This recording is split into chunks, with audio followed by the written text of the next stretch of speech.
This is CBC Here and Now.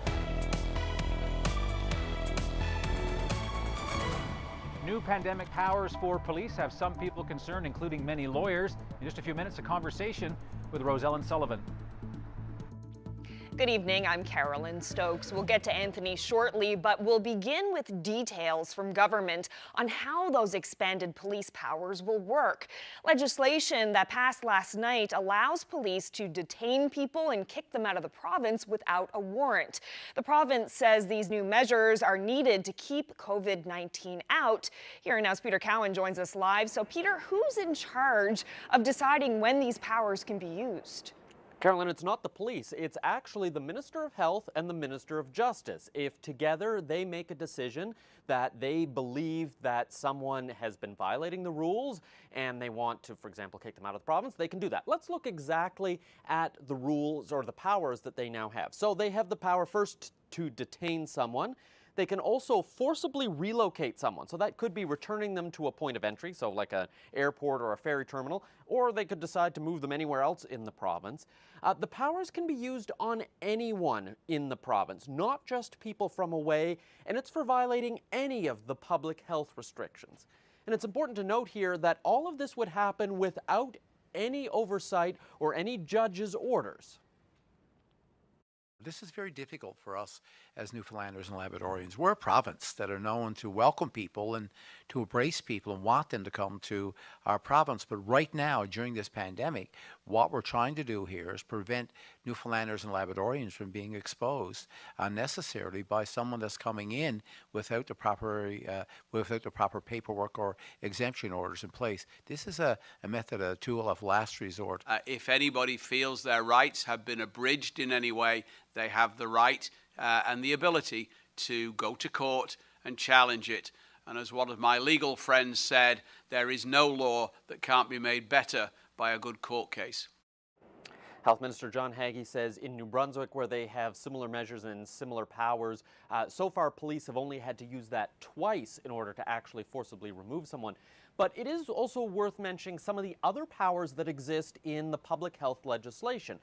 For example, inspectors can go into a business, search a car. They can even demand to see your cell phone and require that you give them the password in order to look through, all if they believe that one of the health orders have been violated, and they're investigating this. But we heard today from the province that these are powers that will only be used as a last resort if they feel that they're needed in order to keep the population safe. Carolyn? Thanks so much, Peter. That's Here Now's Peter Cowan reporting live. Joining me now is Rosellen Sullivan to talk about these new pandemic police powers. So, Rosellen, what concerns do these new measures present? So, you know, I'm not a public health expert by any means, but I am a criminal defense lawyer, so I do deal fairly regularly with the Charter. And, you know, what comes to mind immediately is Section 8, the power of search and seizure, and Section 9 on arbitrary detention. So the concern for me right now, particularly from arbitrary detention, is that, you know, the police have the power under the Criminal Code and in, you know, combination with the Provincial Offences Act to arrest people that they have reasonable grounds to believe have committed an offence or find them committing an offence. So there's oversight, you know, there's a constitutional minimum of reasonable grounds. These provisions seem to circumvent that. So I don't know how they can be justified because, you know, that's the bare minimum, that's the standard. So at this point, these provisions seem to contemplate the Minister of Health in conjunction with the Minister of Justice directing an officer to go detain someone. This section doesn't appear to have judicial oversight. They're allowed to take a person, search them, and then bring them to a point of exit. Now, that person doesn't seem to have any recourse. Well, let me ask you this, because the government seems to be saying, hey, if you don't like this, sue us and we'll see how things go. How do we find a balance between the necessary protections for a virus like this and the powers police may or may not need? Well, I think that, first of all, I mean, I don't think that's a particularly helpful response. Sue us after the fact. I think that's, you know, that it's not fair to people who, you know, don't have the resources to do that. I mean, it's fine to be right, but I need to be you to tell me I'm right now, not in 2 years when my case gets heard in court. But you know, the Act has the provisions that's required. I don't think there's any need to extend police powers beyond what's already contemplated in the legislation for a problem that may or may not exist. What's your sense of the limitations the government wants to put on lawful citizens who have property here? Well, I mean, immediately that's the first thing that would come to mind, right? I mean, mobility is protected by Section 6 of the Charter. While there are limits on that a province can implement, the law itself has to be, prescribed by law. If it is determined that the law is constitutional, then we have to look at the breach. Does that breach a person's ability to travel, interprovincially? And then we have to look at things like, is it rationally connected? Is the purpose rationally connected to the effect? So presumably that person who has a residence here is going to come and self-isolate and still comply with the protocol. There's no reason that person shouldn't have the ability to do that if he's going to comply with the restrictions. I think it is protected by the Charter. So I think we primarily need to look at whether or not the law in itself is properly, is it even legal? And then we have to look at the proportionality of the response versus the infringement. Roselle and Sullivan, appreciate your legal insight into this. Thank you very much. No problem. Meanwhile, the RCMP says it received 3 reports of vehicles having out-of-province license plates. None of those complaints came from the Bonavista area, where the alarm about tourists was first sounded. Health Minister John Haggie said today there have been no confirmed cases of tourists. And Premier Dwight Ball cautioned that there are many reasons why someone might have a license plate from another province, including a resident using a rental car. Some of the rent-a-car companies, as an example, would use, vehicles that would have Nova Scotia license plate. We've heard all kinds of examples. We know that from a rent-a-car point of view, we see a lot of Nova Scotia plates that have, provided a fair amount of feedback through social media and so on. I know I've gotten some of it in my own district, but yet when you check into it, it really comes down to a rental car or something like that. Well, in other news, regulated daycares in the province have a new set of instructions to follow when services expand on Monday. Daycares can reopen on May 11th as a public health emergency moves to alert level 4. The government has issued a new policy to childcare centers outlining how to operate safely. The centers will be at half their normal capacity or a maximum of 30 people. No more than 10 people can be assigned to a homeroom and a play area. Operators can temporarily change their licensed age range to accommodate siblings, and enhanced cleaning measures will also be put in place. Hospitals now plan to handle recovered COVID-19 patients differently. They will no longer be moved into non-COVID wards. Nearly 100 employees at the Health Sciences Centre are now self-isolating after coming in contact with a recovered patient who subsequently tested positive. Certainly, from my understanding, the COVID patients from intensive care now will not go back to the general floor. The patient in this case had 2 negative tests to confirm the recovery from COVID-19 and then was moved to another ward. But then the patient tested positive again. Officials believe the positive test may have picked up dead virus cells. 2 more tests were negative. 99 employees are self-isolating because of the potential exposure. All but 1 have tested negative. That remaining test result is outstanding. Well, John Haggie's performance during this ongoing public health crisis is throwing a wrinkle into the paused Liberal leadership race. Some are calling for the process to be reset so Haggie and perhaps others can make a bid for the Premier's chair. But as Here and Now's Terry Roberts reports, the Liberal Party says Haggie missed his chance. I think in light of the world having changed so dramatically, we should open it up. Hassan Hai ran for the Liberals in the last election, finishing a strong second in Mount Pearl Southlands. Now he's weighing in on the party's stalled leadership contest. Having a broader slate of candidates to pick from for essentially who's going to be our next premier. I mean, whoever comes in is stepping into the role of premier until the next election. And I think we owe it to the people of Newfoundland and Labrador to have the best possible choices. High got involved with this tweet on Tuesday, and he's not a lone voice. There's this petition on change.org, nearly 500 signatures in support of Health Minister John Haggie. High is not endorsing Haggie, but agrees there should be a restart. Absolutely not. We have two people that have committed a lot of time, have readjusted their life schedules for this commitment, and we have to respect that. Haggie was one of 7 people who requested nomination papers from the party.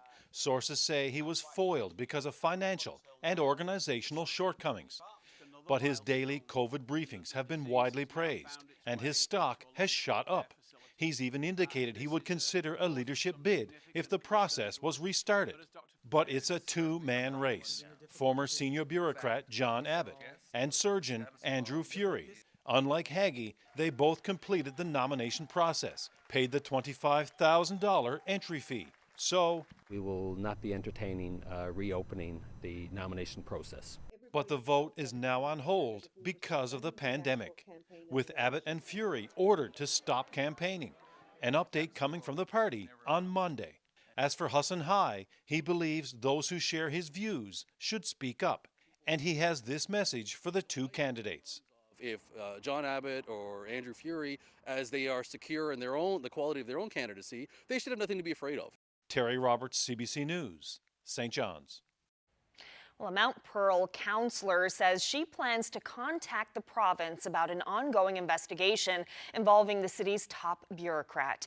Steve Kent was placed on paid leave more than 7 months ago. Council has been tight-lipped about the situation, and last night, Councillor Lucy Stoyles said she planned to contact Municipal Affairs about the investigation, but she didn't say why and declined further comment to CBC. The province confirmed it received correspondence and will review it and then respond accordingly. Now to news from the South Coast. The province has reinstated 10 aquaculture licenses to Northern Harvest sea farms. The province pulled the licenses last fall after more than 250,000 salmon died at its farm site. The government said Northern Harvest failed to disclose the deaths in a timely manner, and that breached the conditions of the license. A report by the Marine Institute found that the salmon died due to natural environmental conditions, including high water temperatures and low oxygen levels. A cleanup report by an Indigenous group found that a small amount of the shoreline was affected. Northern Harvest will have to abide by conditions before it can restock the pens with fish. Well, Corner Brook's new long-term care home will welcome its first residents next month. The 145-bed facility was completed this winter. Patients and residents were expected to move in this month. The pandemic changed those plans, but only slightly. The center is only about 2 weeks behind schedule. Palliative and rehab patients will transfer in early June, and long-term care patients will move in later in the month. Western Health is doing the move in stages to ensure all safety precautions are taken. Within the facility has changed, so it's a modern facility, individual patient rooms and resident rooms. We're going to move in phases, so that changed a little bit in our approach to it. Obviously it's a bit different. We hope to have a big public event where we would welcome the community in, but due to physical distancing issues, we can't do that right now. So some of the way it's going to roll out is a bit different, but actually what's going to happen here hasn't changed at all. Meanwhile, Dr. Janice Fitzgerald says all of the province's long-term care homes and some of the personal care homes will accept gifts for Mother's Day. Since visits aren't allowed, she's recommending that as a way for families to celebrate the occasion. Some facilities haven't been allowing family members to drop off packages. Well, the Community Center Alliance and a Facebook group in St. John's have joined forces to help feed people in need during this pandemic, and they're getting some help from a familiar face. And they need food now. So every penny you give to this fundraiser will go to the community centres, and they'll know who in their community needs that food. And if they can't, Mary Walsh posted this video of her in character as Mrs. Eulalia to encourage donations to the group Fundraising for Food Now. The group formed during Snowmageddon and has now teamed up with a local restaurant to deliver hot meals and grocery gift cards to clients of community centers and other people in need of food in St. John's. All those people are out there without access to food. Somebody from a restaurant downtown who wants to remain nameless and anonymous is cooking 80 dinners a day and bringing them to all five community centers, and they're giving them out to people who need them. And some of the money that we raise on this fundraiser will go towards grocery cards. A lot of people that we work with would be having children who go to schools, who would be accessing the breakfast program and the lunch program, then potentially coming to our community centers after school and accessing food there. And that with schools closed and programming closed at centers, that's a big gap for a lot of children living in our neighborhoods. So that's been a great need that's been identified for us, as well as people who are low wage earners that live in our neighborhoods and have had issues with cutbacks in work hours and for potential reasons not necessarily being able to tap into any of the supports that are being offered. Some people are still working and working at reduced hours, so again that impacts their financial capacity. People fell between the cracks in Snowmageddon. People who nobody knew, they were there hungry with nothing in the fridge, like Louise Moyes, who's been very, very active. She was going around in Snowmageddon. She found one mother with a young child who had nothing but one popsicle in the freezer. That was the entire amount of food they had in the house, right? And no way to get other food. So I just want people to remember that there are people there who aren't doing as well as a lot of us. Our goal is 200 meals a day, which would be 1,000 meals a week, which is enormous. It allows, say, a family who has a lot of children home and you're trying to tend to all kinds of things and keep 4 or 5 kids occupied throughout.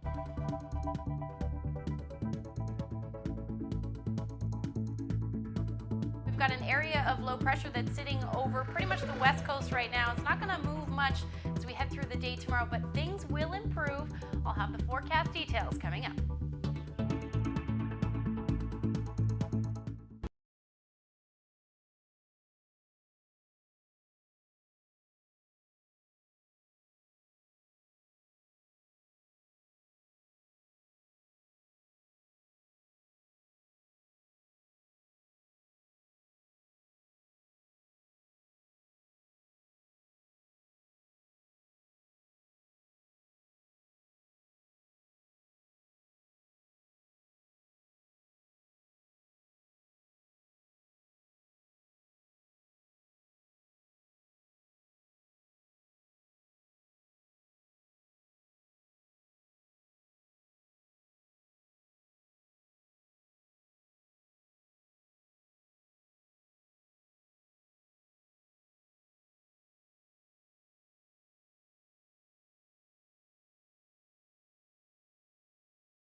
This weather update is brought to you by the Healthcare Foundation Home Lottery. Bonus deadline is midnight, Friday, May 15th. Order tickets now at hcfhomelottery.ca.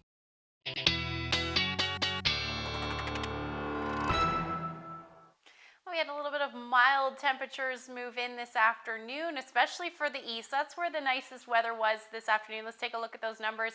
Anywhere from 7 to as much as 8 degrees for parts of eastern Newfoundland. As you head towards the west coast, a little bit cooler, and even more so up through Labrador. Happy Valley, Goose Bay, only reaching a high near 0 degrees so far this afternoon. Now, we do have an area of low pressure that's essentially sitting over the west coast. And I was actually looking at Corner Brook and the winds, and they've pretty much been changing every hour, and that's because, yes, that low is sitting there, and it will pretty much be there as we head through the night tonight. Not a whole lot happening on the radar. We are seeing some flurry activity at the moment, and that's generally going to continue as we head through the overnight tonight, especially on the west coast, and then some potential for some scattered showers moving across most of eastern and central Newfoundland. And then up through Labrador, southeastern portions, you're looking at the rain that you're seeing right now, and then snow mixed with rain as you head towards central up through Makovic as well. Otherwise, it's going to be a snow event tonight. And still have those snowfall warnings in place, and you're still gonna pick up anywhere from 5 to as much as 10 centimeters of snow. And then as we head through the day on Thursday, note late day, we start to see the potential for some snow for potentially eastern and or central Newfoundland. There's a little bit of disagreement just on where that will fall. The heaviest snow will fall, but at this point we could see anywhere from maybe 5 to as much as 10 centimeters of snow tomorrow night. So the first half of the day tomorrow will actually be lovely. Lots of sunshine to start. Winds will ease through the day, but again, we'll start to see that increasing cloud cover and then that potential for some rain for sure for the Avalon, and then anywhere pretty much west of the Avalon, we'll see the potential for some snow late day tomorrow night. So temperatures will be beautiful. We're looking at about 12 degrees for St. John's, flirting with the double digits through central, anywhere from 9 to 10 degrees. Corner Brook, your chance of flurries in the morning, and then sunshine looking at about 7 degrees as your afternoon high. And then into Friday rather, it's still going to stay unsettled just because we have that area of low pressure. It's going to move up a little bit further north. So northern peninsula and the big land, you're looking at unsettled conditions with either snow or rain. And then the rain that you see here or the flurries will be in the morning. And we should see some sunshine again for the island, hovering around the 10-degree mark for St. John's, and then just a little bit cooler for the rest of the island. So just before I leave you tonight, I wanted to share this great shot of Gross Moor. What a beautiful photo there. Thank you so much to Jerome for sending that in. If you have any weather photos to share with us, send them to nlphotos@cbc.ca.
Welcome back. 2 more festivals have been canceled because of COVID-19. The Jigs and Wheels Festival in Corner Brook, originally set for July 30th to August 2nd, has been called off. Those who purchased tickets will get a refund. And the 11-day Iceberg Alley Festival that takes place on the shores of Kitty Vitty Lake has also been canceled. These cancellations come during ongoing public health restrictions, of course. Last week, health officials said large gatherings like festivals and concerts would not be able to go ahead this summer, and people should be prepared for life without any mass gatherings for the foreseeable future. Well, Prince Harry and Meghan released a new video of their son on social media today to mark little Archie's first birthday. Look, Arch, that's the cover. Let's go to the next page. Wait, listen, did you hear that? I heard duck sounds. Quack, quack, quack. Quack, quack. Quack, quack, quack. Yes, that was Harry's voice in the background there as he was recording his wife reading one of Archie's favorite books called Duck Rabbit. The first birthday post is also meant to promote a Save the Children campaign called Save with Stories for children and parents stuck at home during the pandemic. The family now lives in Los Angeles after Prince Harry and Meghan stepped down from their royal duties at the end of March.